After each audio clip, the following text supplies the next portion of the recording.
Baik,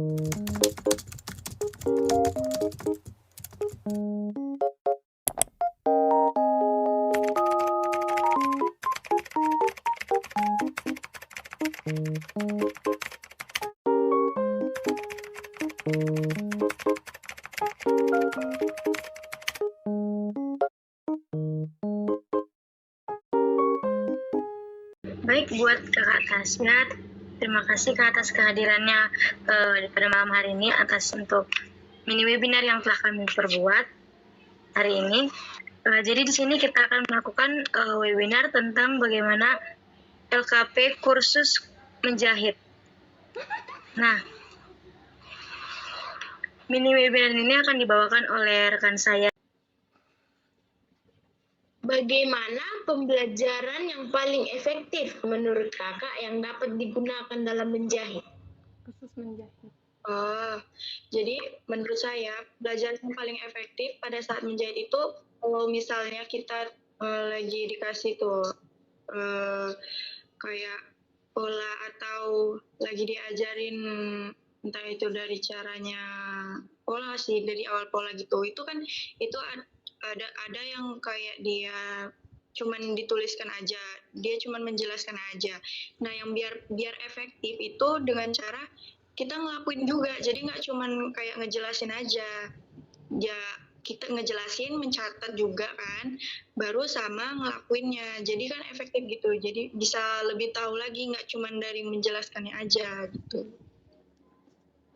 Kalau itu menurut saya, jadi biar yang efektif itu ya kita ngelakuin juga, bukan cuman hanya dikasih tahu dari teori gitu. Itu Kak. Makasih Kak. Terus aku lagi mau nanya Kak, itu menurut Kakak itu cara yang dilakukan agar bisa menambah skill menjahit Kakak itu kayak mana? Kalau dari diri saya sendiri, cara biar menambah skill itu kita berani buat nyoba baju, cuman dia yang model bajunya yang beda-beda. Misalnya nih kita belajar buat pola baju yang kayak baju piyama. Nah jadi cara nambahnya itu kayak bukan cuman kita tiap hari tuh belajarnya pola piyama aja gitu. Kita tambah juga yang lain kayak misalnya gimana caranya buat jas, terus gimana caranya buat baju tuni, buat blouse, buat kebaya kayak gitu. Jadi itu sih yang nambah skill, karena kan nggak cuman di satu pola aja kita belajar. Dengan cara adanya pola lain, belajar pola lain, jadi kita tahu skill kayak mana ya buat baju-baju yang lain gitu. Tuh menurut saya Kak. Oh makasih ya Kak. Terus kalau mesin jahitnya yang Kakak gunakan itu ada nggak susahnya, ada mudahnya kayak gitu?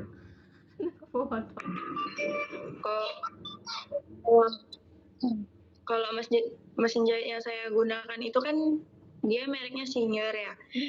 Di situ susahnya itu yang di bagian ini sih, apa ya namanya? Bagian yang apa sih namanya yang benang itu? Bukan bagian benangnya, cuman apa ya? Aku lupa lagi namanya itu apa. Pokoknya dia di bagian atasnya itu. Kalau di bagian atasnya itu, apa ya namanya itu?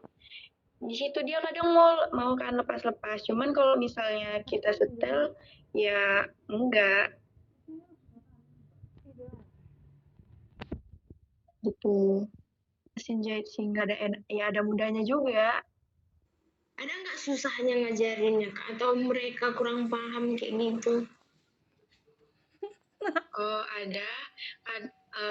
Susahnya itu ngajarinnya di ini sih, pertama kali genjot mesin itu di situ kan, baru di situ susahnya sih. Kalau buat pola kan bisa aja gitu, cuman kan kalau misalnya udah di mesinnya itu yang susah kan kayak nih kaki genjotnya itu, di kakinya itu kadang sama yang di putaran tangan itu kadang nggak ini, dia nggak sesuai, dia mau mundur bukannya maju gitu. Jadi ya nggak kejahit, di situ susahnya. Kak, tapi ini menurut saya sendiri kan? Ya Kak, menurut Kak. Terus Di situ. biasanya kalau Kakak ngajarin satu orang itu berapa lama waktunya? Ada nggak sampai berbulan-bulan? Dah, karena kan nggak semua orang bisa langsung cepat ngerti gitu kan. Ada yang kemarin itu sempat ngajarin juga 2 bulanan gitu dia baru itu lumayan lah gitu dari yang sebelumnya. Ada juga cuman yang sebulan udah bisa ngegenjot mesinnya itu kan. Tergantung sih Kak, tergantung orangnya dia bisa ini enggak.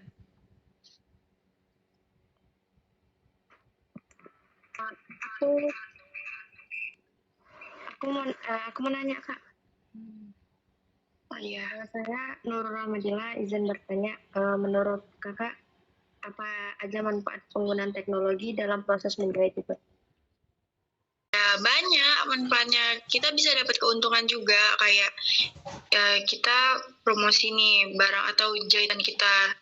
Keuntungan yang kita dapat itu bisa aja orang jadi kayak nempah buat baju di kita, baru bisa aja kan kayak ya udah kalau gitu orang itu tuh kayak mesen gitu, bisa nggak buatkan baju kayak gini, lebih ke kayak gitu sih Kak. Kalau emang misalnya nggak percaya diri karena jahitannya kurang rapi, bisa aja ditutupin entah make payet atau make payet bunga organza gitu, kayak gitu. Baik, terima kasih atas waktunya untuk Kakak Victor. Mohon maaf jika kami ada salah kata ataupun salah pengucapan.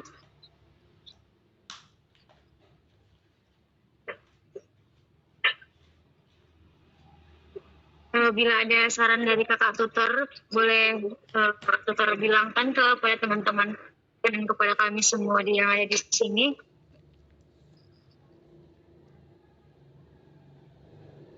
Oh, enggak sih Kak, enggak ada.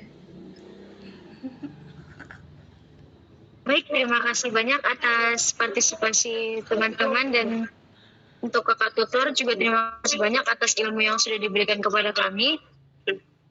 Sekian dari webinar kami. Terima kasih semuanya. Selamat malam. Selamat malam.